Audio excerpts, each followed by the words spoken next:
Hey everyone! Today we're going to learn how to use buttons in Notion to make your workspace faster and more interactive. Start by adding a new button. On any page, type /button and press enter. This will insert a button block and immediately open the module where you can configure it. The module lets you add steps, which are automatic actions triggered when you click the button. You can add multiple steps by clicking Add a Step again.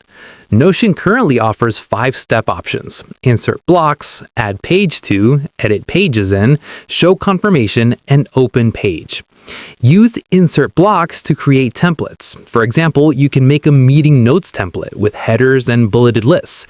Name your button New Meeting Notes and click Done. Now, whenever you click this button, your template will be duplicated on the page instantly.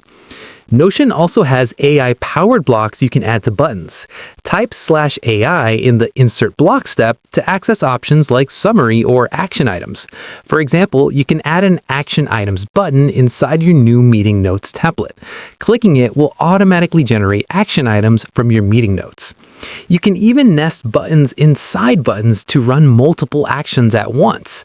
Experiment with templates and AI blocks to make your Notion workspace more efficient and interactive. Don't forget to like, subscribe, and hit the bell for more Notion tips and productivity hacks.